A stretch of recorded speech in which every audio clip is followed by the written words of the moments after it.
So. Also erstmal gucken wir noch, was für Schätze. Also okay, wir haben keinen neuen Schatz zu bekommen. Medaillen. Was sind für Medaillen? Erst Schatzsucher. Okay, Schatzsucher. Finde 20 Schätze, das kriegen wir noch 25. Alright, wir haben richtig viel nicht gekriegt. Wir werden hier nochmal eben, ne? Finden Sie die sonderbare Reliquie? Was ist denn die sonderbare Reliquie? Das google ich jetzt mal eben kurz, währenddessen ihr hier am Start seid, Freunde. Die. Achso. Uncharted.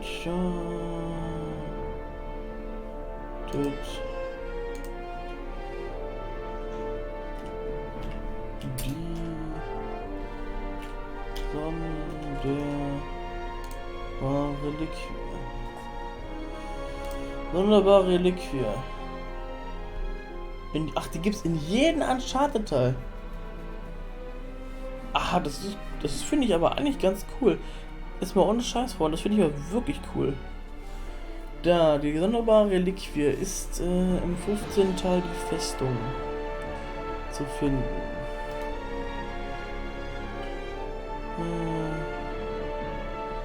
So, warte mal, eigentlich könnte ich jetzt einen Bildschirm aufnehmen, weil ich jetzt aber nicht gerade weiß, welchen Bildschirm er jetzt aufnimmt. Ist da jetzt eh nichts Schlimmes drauf, oder? So, ich muss die aber aufmachen. So aus hier. Ach, guck mal, ist sogar der Bildschirm hier. Das ist, ja, ist jetzt gerade nicht angepasst, aber so sieht das Moped hier aus anscheinend. Hat jetzt ein riesen Foto rausgesucht von Jungen, ne? Und hier steht, sonderbare Reliquie ist im 5. Kapitel die Festung zu finden. Nachdem Nate die Festung durch eindrucksvolle Klettern betreten hat, schleicht er sich durch die Gänge und trifft in einem Innenhof das erste Mal auf Piraten. Nachdem er alle Gegner ausgeschaltet hat, kann er sich um den Fund der Reliquie kümmern. Diese ist auf dem zerstörten Dach des Steinhauses zu finden, welches sich im Innenhof befindet. Um das Dach betreten zu können, sollte Nate den Stufen nach oben folgen und auf den obersten Gang bis zum Eingang in das Gebiet laufen. Von dort aus kann er auf das Hausdach springen und findet den Schatz.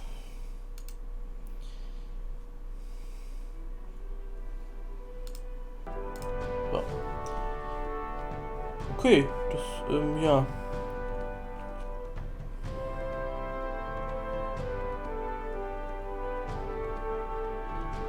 Ah, okay. Die Reliquie besitzt eine Form von einem Ei. Auf 2 Reihen sind Symbole. Der Schatz stammt aus der ebenfalls von Naughty Dog entwickelten Jack und Dexter Reihe für die PS2. Okay, ich finde sowas, jetzt ohne Scheiß, ich finde sowas immer mega geil. Also wenn die so Sachen reinbringen, das finde ich immer wirklich cool gemacht. Hier, Kopfschüsse, bam bam, da waren wir gut am Start, auch wenn wir auf daneben geschossen haben. 100 Kopfschüsse? Okay.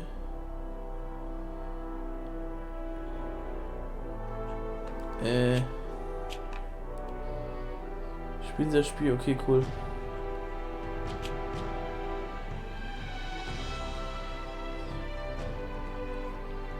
Henker. Wir wollen ja genau, Eliminierung aber 50 jeweils noch. Aha, okay. Jetzt verstehe ich auch, was diese verborgene Medaille sein soll. In diese 3 Gegner mit einer Explosionsscheiße, dann hast du bestimmt hier, eliminieren sie keine Ahnung, 15 Gegner oder was. Genau wie hier auch 50 Leute damit abknallen, dann werden das hier auch die gleichen sein, weil hier hast du oben, das ist ja auch die Eliminierung. Jeweils noch. Deshalb, das werden auch weiter die Dinger. Ja, guck mal, das ist alles Eliminierung mit, ne? Schatz gehoben auf einfach. Da wird das Schatz auf schwer sein. Dann wird das Schatz auf normal, Schatz auf schwer und Schatz auf. Haben wir nicht noch einen neuen Triggers? Ich meine, da gab es einen neuen Trigger gerade. Das wird wahrscheinlich auch das sein. Ne? Überlegen, wir haben 200 Medaillenpunkte. Wenn wir das 300, 450, 520. kann mir die Boni gar nicht hier angucken. Ja, guck mal, Galerie, komm. Story-Filmsequenzen. Ah, okay, kannst du noch alle Story-Filmsequenzen angucken? Sweet. Da wollten sie sich eigentlich küssen, aber ging nicht. Okay, das sind die Boni. Konzept legendär und die Kids wollen mehr. Oh boy, Alter. Ja, sieht aber so schon viel fresher aus. Fresh.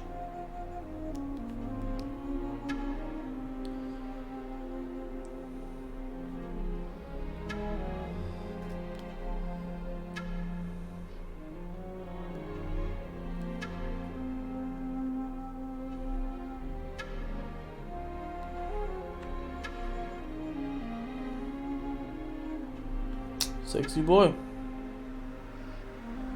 Elena. Ich will nichts sagen, aber wisst ihr, was ich in Elena echt gut finde?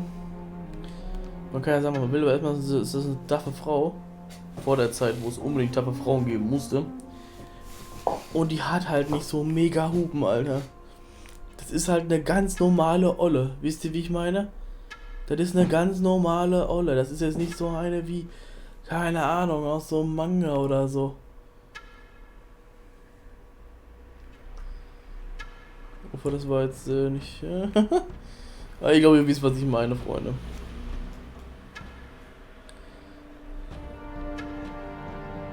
Amazonas. Kondom. Ich finde das krass, wenn man überlegt, dass das jemand gemalt hat, Alter.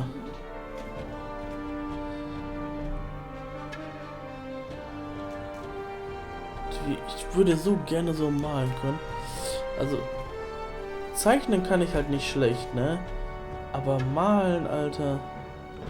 Ich meine, ist es ein Unterschied, ob das sowas könnte ich zum Beispiel.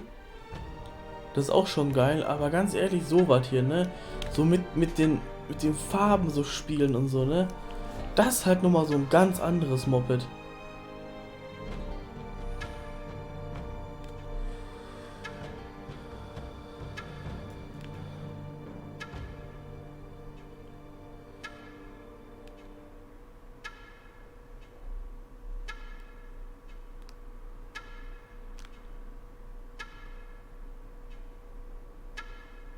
Alter, sowas so malen zu können, ist einfach eine Kunst.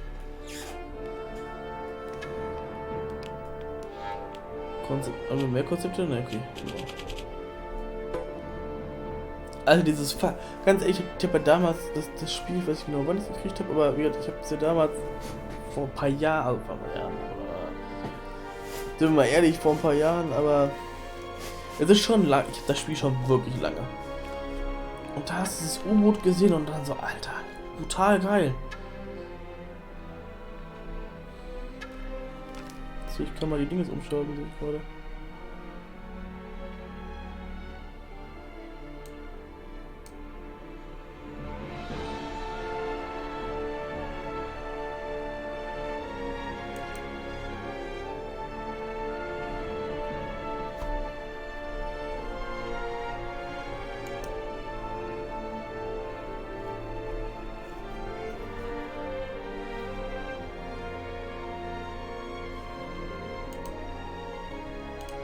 Ich habe die falschen Bildschirme aufgerufen gehabt.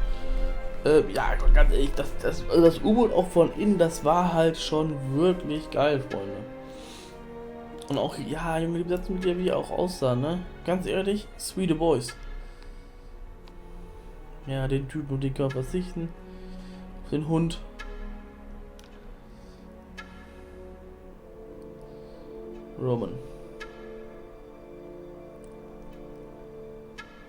Roman.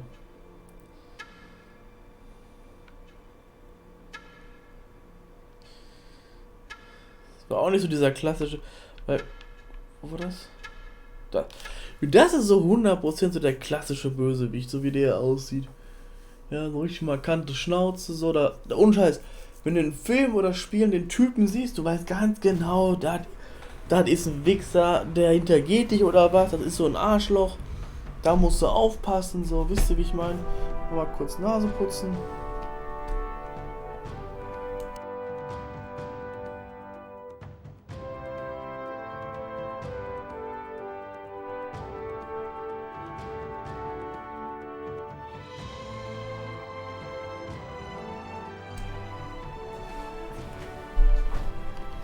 So.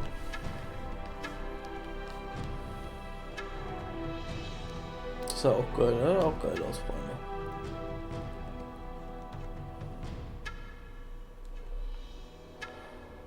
Oh ja, das sieht gut aus. Weil ich ehrlicherweise halt sagen muss, das hat mich ja teilweise so aufgeregt, wo wir mit Jetski daher gefahren sind, ne? Dieses Spiel hat mich an sehr vielen Stellen extrem aufgeregt.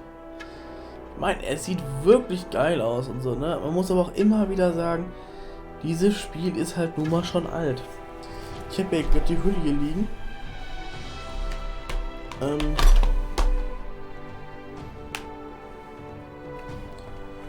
Dieses Spiel ist von 2.8 oder 2.7. Überleg mal, Freunde. Sagen wir jetzt 2.8, dann sind das immerhin noch 13 Jahre. Das sind fucking 13 Jahre. Alter, vor 13 Jahren war ich 12, Alter. Vor 13 Jahren war ich 12, Alter. War richtig kein Abuchi. Und nicht so fett wie heute vor allen Dingen. Oh, wobei, manchmal war ich mit 13. War das mal eine fette Phase oder war das mal eine dünne? Nee, ich glaube, das war doch mal eine fette Phase schon, ja. Gut, da war ich doch schon fett. Also noch. Danach bin ich wieder ziemlich dünn geworden. Und jetzt bin ich wieder fett. Aber viele Muskeln dabei, von daher das geht schon. Das ist schon okay. Ich fühle mich sehr wohl in meiner Haut. Sieht doch geil aus, Freunde.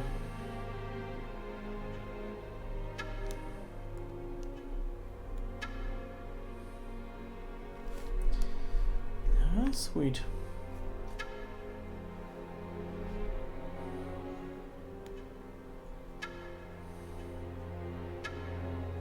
Lippen. Ach guck mal, der war ja sogar. Da ist ja sogar der Boy.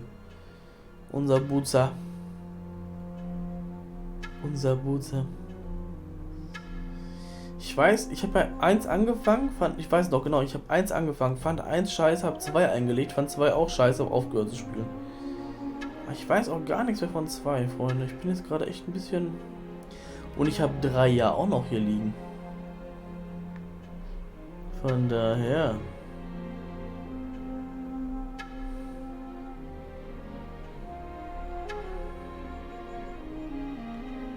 Stimmt, da haben wir auch eine Filmsequenz, wie das passiert ist mit dem Ausbruch. Ach, guck mal, unser Piraten, Eddie, genau, Eddie ist der, Eddie Brooke. Ich will nicht sagen, aber mit der goldenen Knarre fand ich das echt weh. Es hat so zu Eddie gepasst, diese fucking goldene Knarre.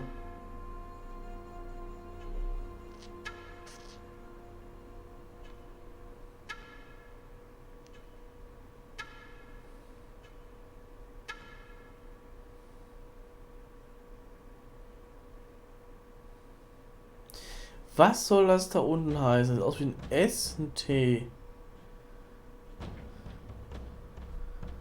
Ein O, Doppel-D, Y. Stoddy? Stoddy? Ist das der Guy, der die alle gemacht hat, oder was?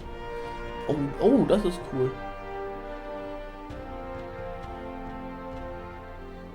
Ah, dass sie alle so... Ah, okay, dass sie sich einmal gesagt haben, pass mal auf. Hier haben wir die ganzen Kleidung und dann stellen wir uns damit immer so verschiedene Boys zusammen. Ich alles aufhören. Nein, das war nicht. Das sieht auch cool aus. Der Brücke und so. Helena!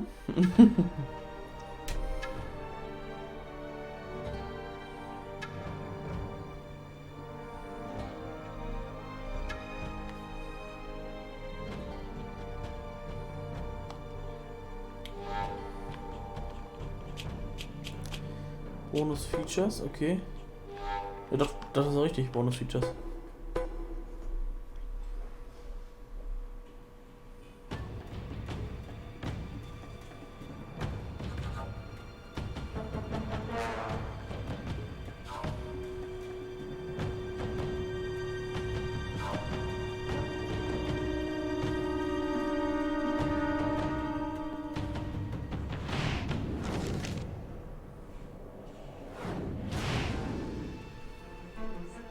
When we set out to work on our next-gen game for the PlayStation 3, we really wanted to do something special, something that was completely different that nobody's ever seen before. You know, we looked at what was out there, the landscape of games that were being developed, and everything sort of had this dark and gray or brown look to it. So we wanted to go completely opposite that, and we wanted to have a game that when somebody just caught it out of the corner of their eye walking past it in the store, they'd be drawn to it right away and just have to check it out and see what's this game all about. I think one of the key of Uncharted that's gonna really stand out is the fact that everything looks real, and the player is gonna be immersed completely into that game, because you can believe that you are in that jungle. You're gonna see plants moving. You're gonna see real-time lights like the sun and the refraction for the world, like all these things, all these details that you see every day. We were able to produce all of that. When we set off to make a brand new franchise, what we wanted to do was sort of embrace the action-adventure genre in its sort of classic form, but in a contemporary context.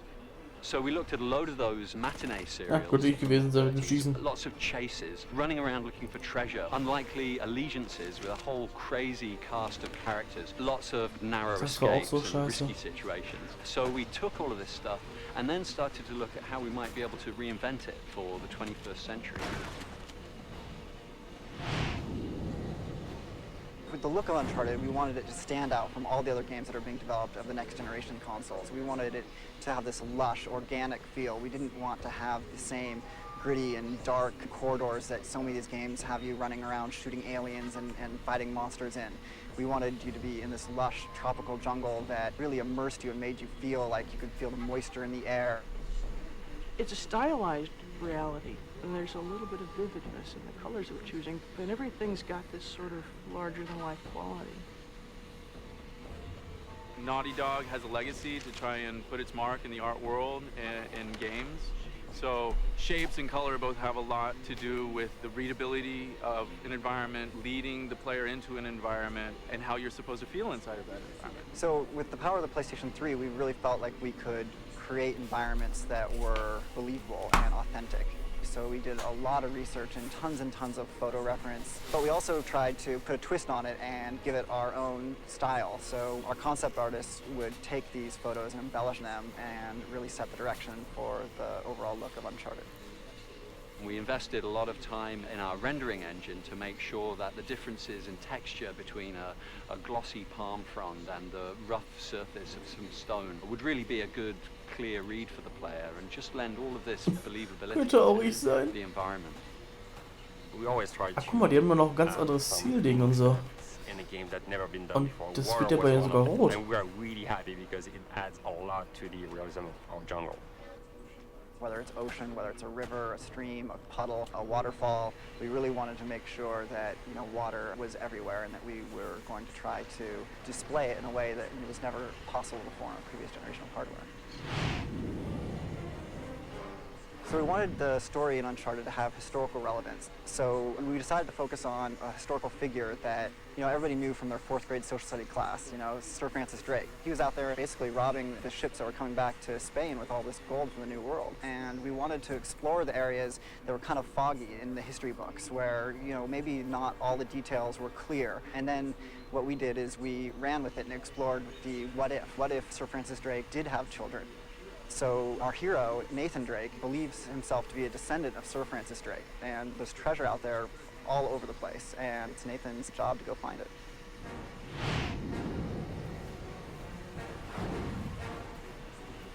So the gameplay in Uncharted is unique. We really wanted to bring together elements that were in other games, but combine them in a way that you've never seen in a single game before. So we have 3 pillars of gameplay. We have our traversal or platforming mechanics that, you know, we've explored heavily in our past games in Crash Bandicoot and Jak and Daxter. But we wanted to combine that with some really fast action over-the-top gunplay and then mix it in with the hand-to-hand melee combat as well. A combination of mechanics and interactions that, you know, you really haven't seen put together in the same way ever before. My main focus on making Uncharted was gameplay, was how does the game feel? How does the game interact with the player? How does the world interact with the player? How enjoyable is the game? What's the fun factor on the game? And if it isn't fun, we try again. We come up with something new and and do it again. We iterated hundreds of times on almost every major mechanic in the game. Our first several attempts at Drake looked fantastic, just like the final product, but they didn't feel good. It has to feel like a Naughty Dog game. It has to be on a dime, responsive. It requires just a lot of back and forth between a programmer and an animator. Making games is not a science, and we don't have a magic formula. We just put in the hard work to make something good, and we just keep trying things until we find something that works.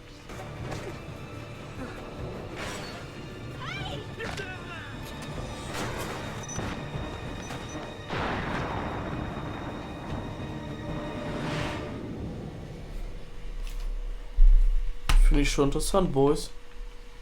Deswegen immer noch 2. Ja. Aber nicht viel zu gucken jetzt, Freunde. Ja, wenn wir hier können Watch-Stream hier. Mal ganz kurz hier ein bisschen zurücklehnen. Jetzt können wir uns da entspannt mal die Sachen angucken.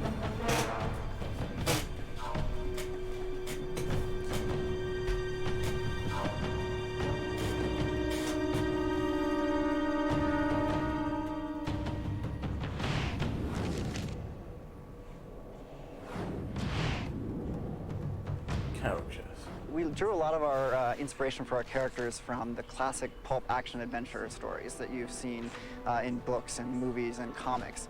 One of the hallmarks of this genre is the fact that you have a very relatable hero who's kind of an everyman. All of the heroes are really recognizable human beings with all of our strengths and flaws. And we figured out that that was something very important for helping audiences connect with the character. This is finally it. It's not just the fact that you have chases and gunfights and a heroine and all this other kind of stuff. It's the fact that the characters are real people. They can make mistakes, but be heroic. Nathan Drake is our hero, and he's the kind of guy who knows how to handle himself in a tight situation. But he's really just a guy in a t-shirt who finds himself in a difficult situation and has to rely on his wits a lot to save the day. Elena's a really cool character. I think she's something a little bit new and different for video games. She's a bright, self-sufficient young woman. She's very curious. She has this strong intellectual drive, has a kind of unconventional beauty, and there's this immediate chemistry between her and Nathan that really helps drive the story forward. What's going on? Birds. Pirates. Then there's the character of Victor Sullivan. He's kind of that guy's guy adventurer. He's the consummate con man in a world of... There's nothing here, Nate. Let's just keep that between us.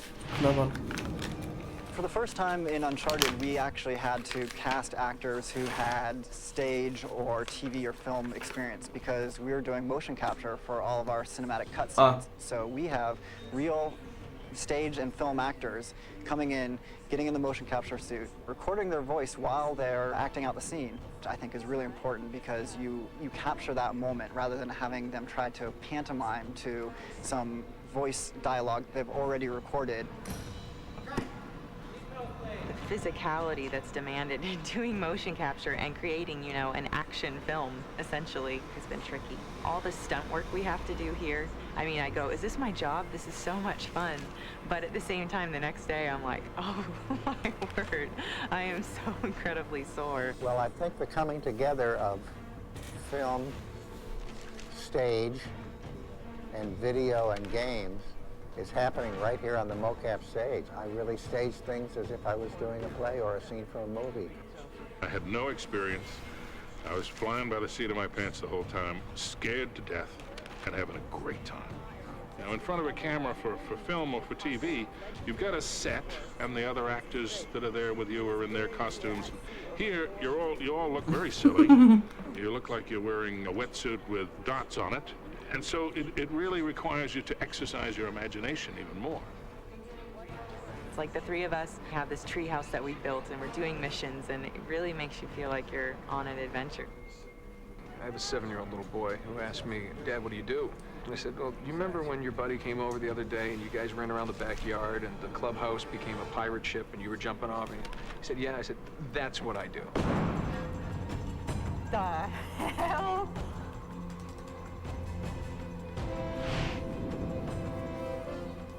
This is not a period historical adventure, it's a contemporary adventure. And so if we went with completely a classic approach to the music, kind of big orchestra, big traditional instruments used in traditional ways, to me that would have felt out of sync. Working in the action-adventure genre musically, you can frequently find yourself falling into a lot of cliche sort of action-adventure things musically. So we've tried really hard throughout the project to do things that people have never heard before. So the composer that we sought out actually is a guy named Greg Edmondson. Really great guy, really talented, and he's the guy that did all of the music for the television series Firefly. The way he was able to take unexpected instruments and use them to sort of support the story in this adventure, I thought, well, here's a guy I think who could get what we're after. Because you were on this island and you did not know where you were, and you were searching for something primitive, they thought this would be fun to use unusual instruments that don't get used a lot, and to use things that we do here, but not to use them in a normal way. And that sounded really intriguing to me. I like that kind of stuff. You can get all sorts of strange, unusual, weird ethnic instruments and play them in any number of ways, and it's just fun to do. He left a lot of room in the music, and he infused a lot of rhythmic excitement into the music so that it's both engaging melodically and texturally, but it's also very malleable for us in post. We can shape it to the world and let the world breathe and let the sounds of the jungle come through.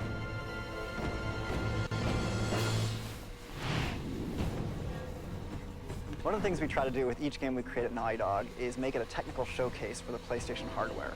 So we've got a team of the best engineers in the industry working on this game, and I think we're really going to set the bar for PlayStation 3.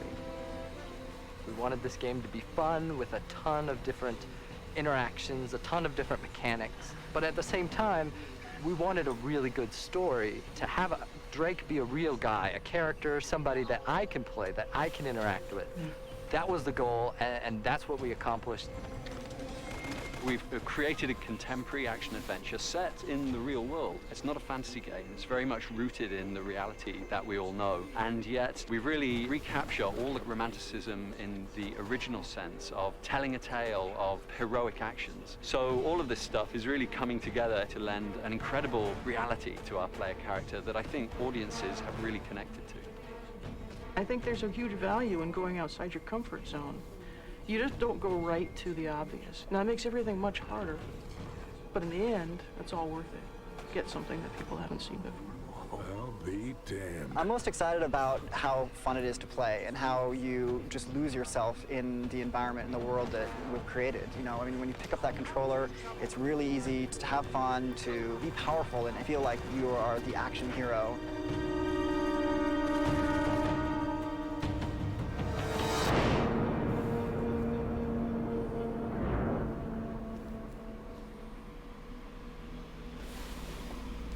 War im dritten. Oh ne, zu Gast bei Naughty Dog.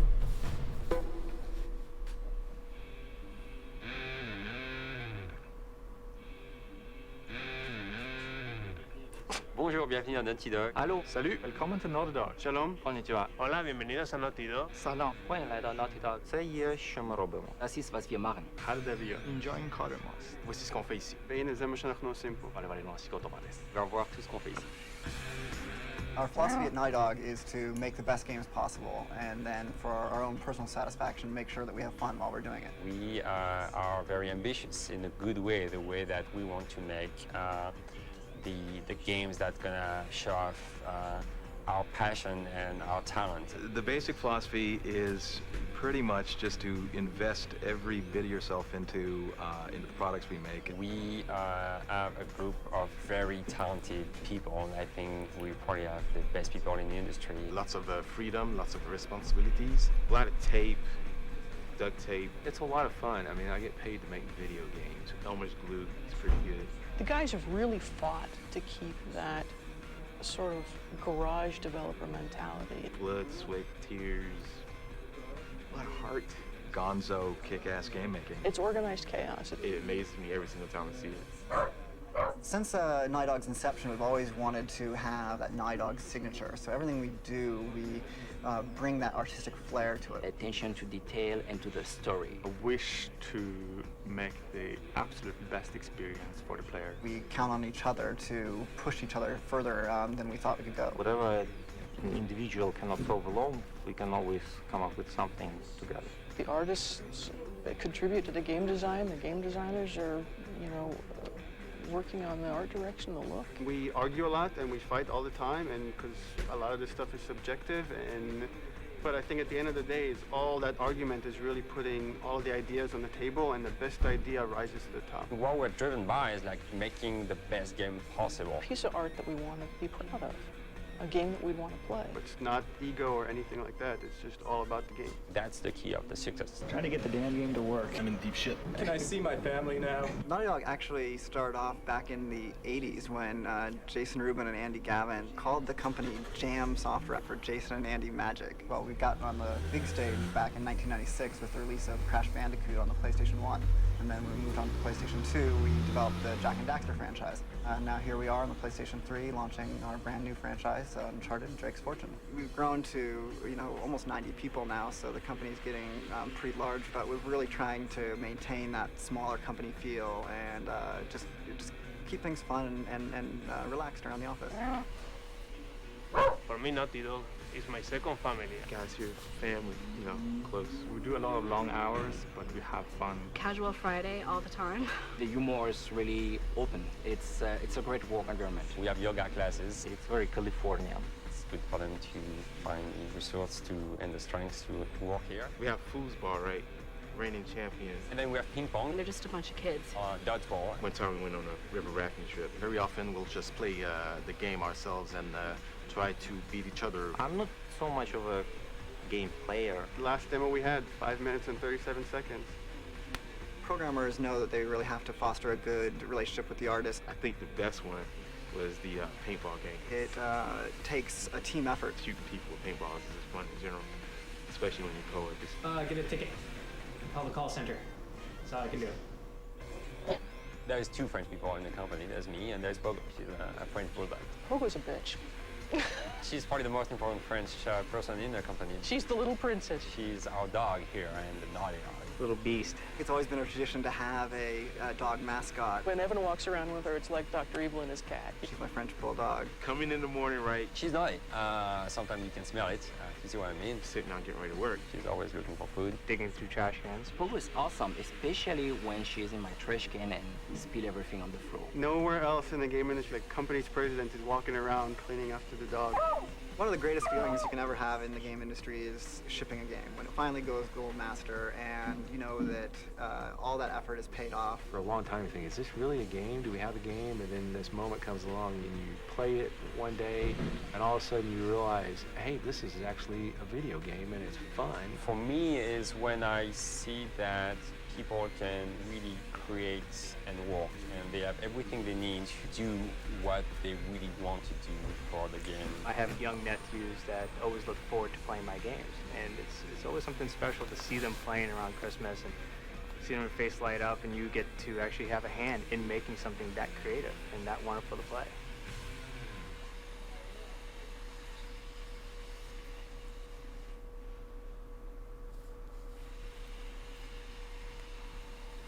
Chillig, Freunde.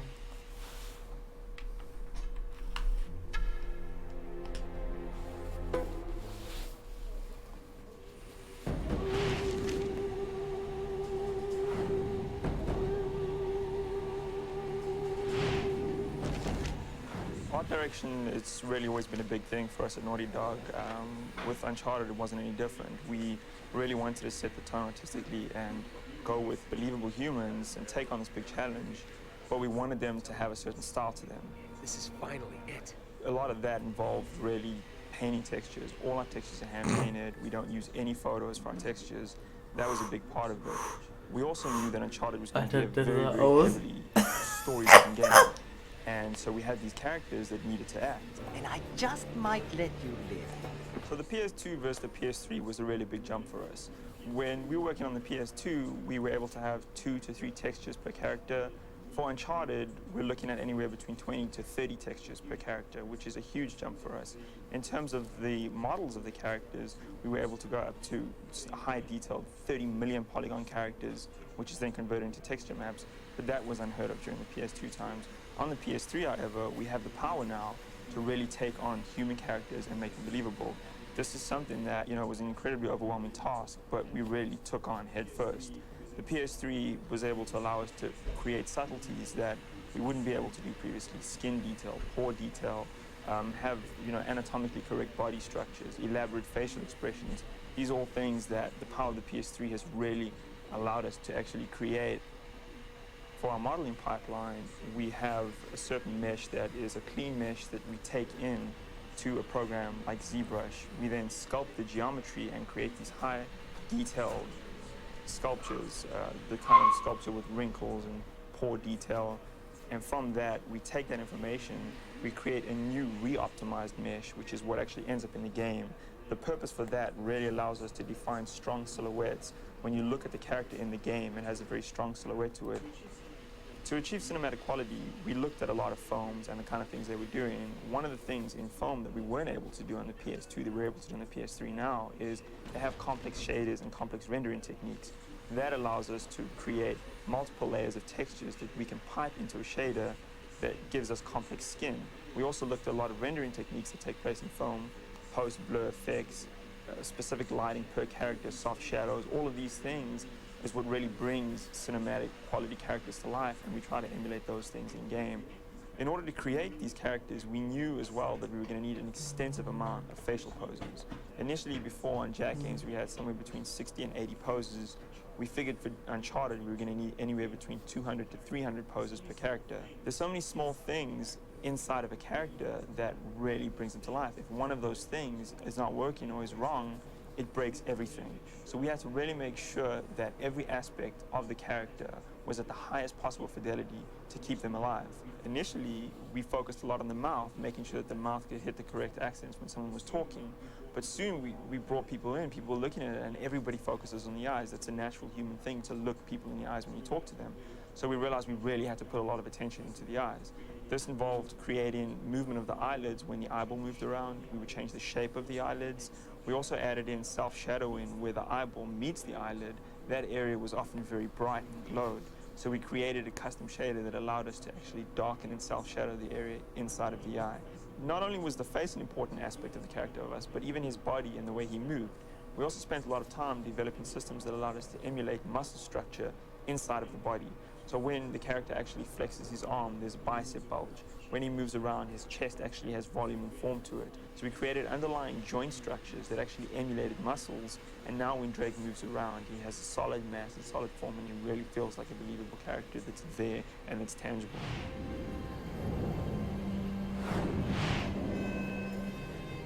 Naughty Dog.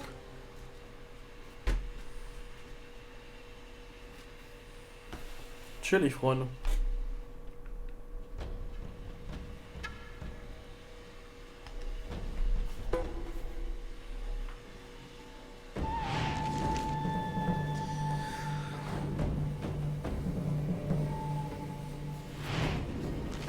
Here at Naughty Dog, animation has always been really important to us and has been heavily focused on. And so we knew we wanted to raise the bar of what we're doing and what the industry has been doing as a whole. And one of those things is to really allow the character in the game to show emotion. And so you'll really be able to see that he's showing fear, that he's intimidated, that he's confident, or that he's insecure, that he's determined.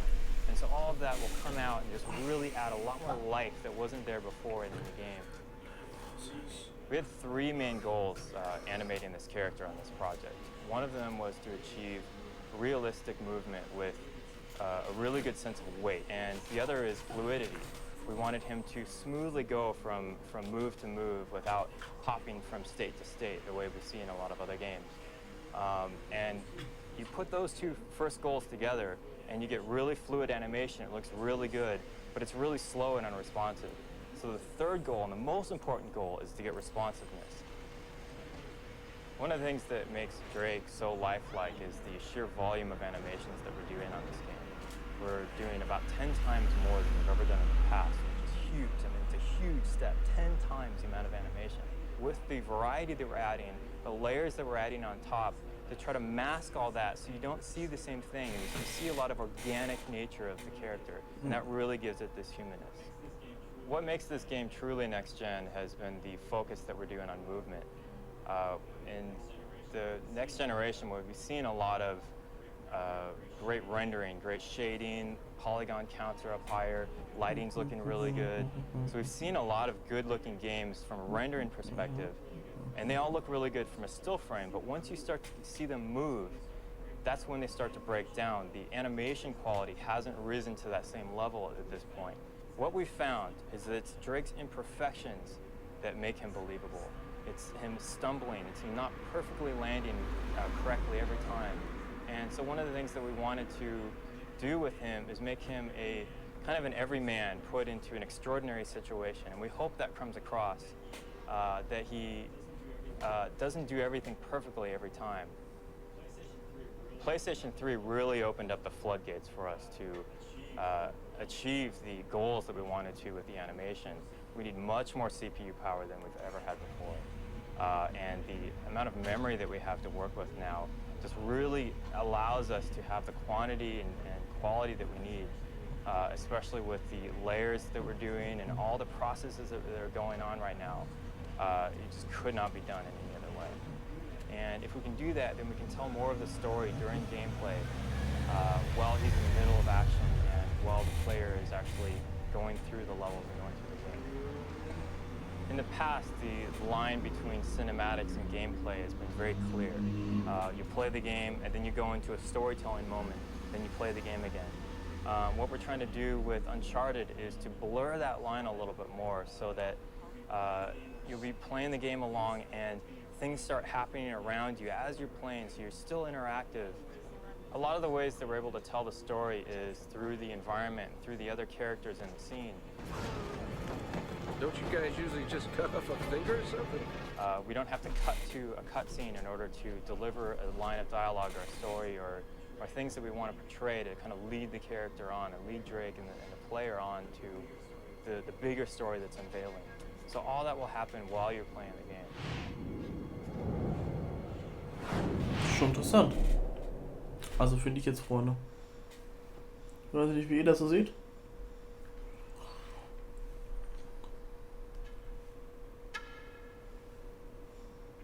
Umgebung.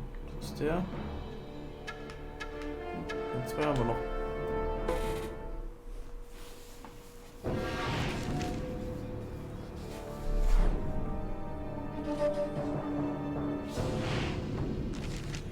You know, we had to get our heads around shaders and the whole concept of shaders, because last generation was polygons, and this generation on the PS3 it's more about surface details, which comes from shaders. So that's using any number of textures in conjunction to get a rendering effect on the surface of the polygon.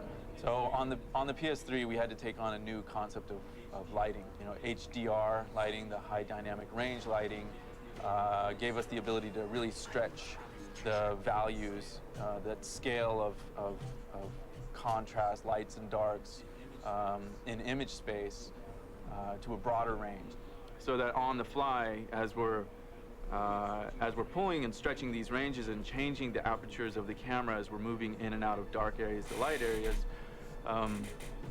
we're also trying to make it easy on the player's eye and make the screen still readable and playable. For that instant that you come out of the dark and you move into the light, we want that effect of like, oh, there's a lot of light out here, it's this bright sunny day, and we'll pull it back into the range. To do it on the fly and to control it in a way that's manageable and still, it excites the visual aspects, but it doesn't interfere with the gameplay is very important to us in next-gen technology. PlayStation 3 is like, you know, allowing us to do these amazing things runtime. We're hitting over, I mean, easily over 30 frames a second in some complex environments that have all this wind gusting around, and it can be this nice little breeze, and we can then push through an actual gust that like churns it up a little bit and then it settles back down, and then we're actually getting a runtime shadow calculated on on the background, and then the hero walks into it, and he gets it too. So he gets this dappled, beautiful dappled light of these shadows and light playing across his body. And we decided to take on water, and if you're gonna do water, it has to look kick-ass.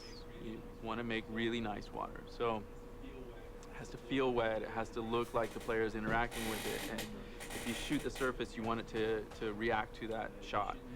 If you shoot near the surface, maybe there is some sort of an impact on the soil that you also want to kind of, that wind would impact, and we get that as well. And the water has to flow, it has to fall, and it has to break up, and it has to have volumetric particles at the bottom. It has to, water's hard. We have a volumetric shader that is used for our waterfall, so it actually has, what that means is there's a depth to it. Volumetric meaning it has a parallaxing effect. So we get a faster inner moving, a slower outer moving, and then we add volumetric particles on top of that of a mist. It's a pretty complex system without the PlayStation 3 and without Naughty Dog being crazy. I mean, we wouldn't be doing water, that's for sure, because it's crazy. Was für Guys, Alter.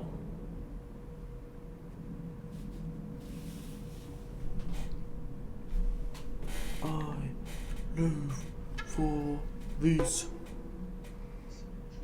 You see, when Drake sailed into the Pacific, he took the Spanish fleet completely by surprise.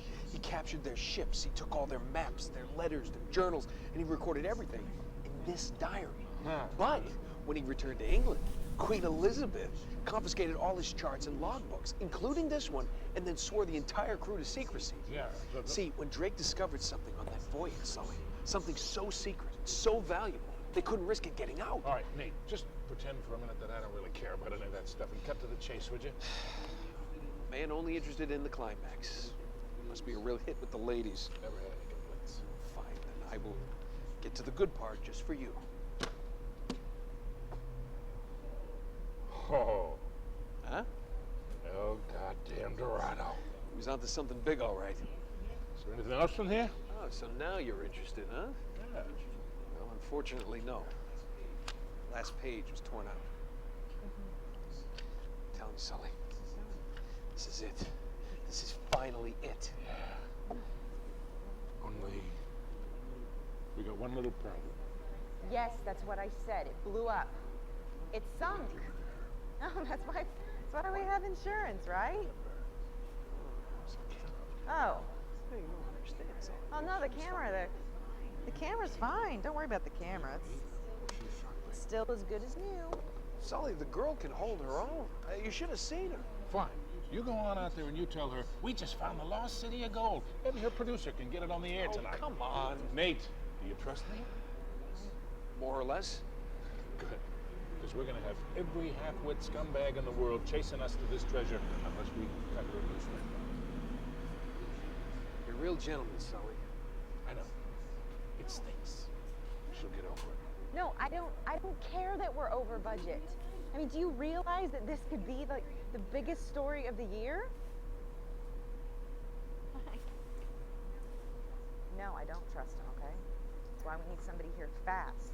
So just get me a camera crew, and I promise you that... You son of a bitch. Hey! Should have seen that one coming.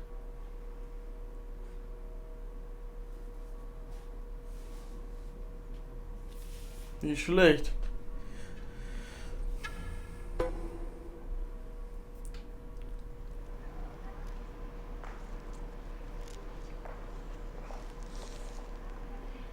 I know I'm not a big-time treasure hunter like you, but I doubt you're gonna find the Ark of the Covenant in there.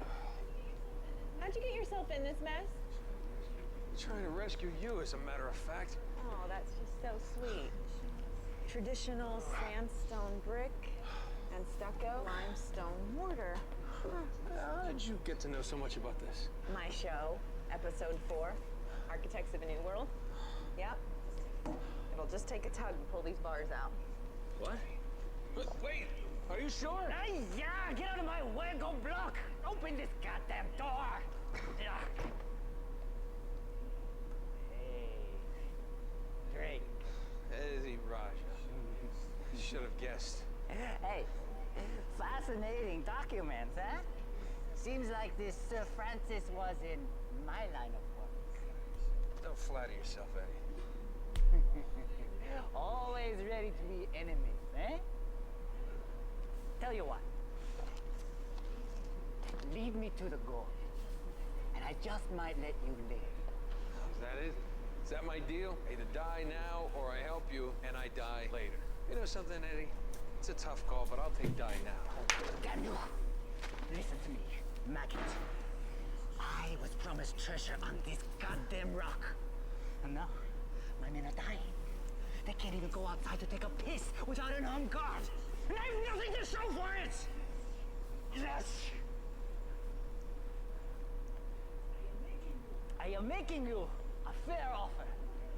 You help me find the treasure, and the last man alive gets the gold. And the girl. The girl? Oh, Eddie, the girl's long gone. She's probably off the island by now, going for help. I could sing. You were never very good at poker. I will find her. Trust me. I mean, how much trouble could one girl be?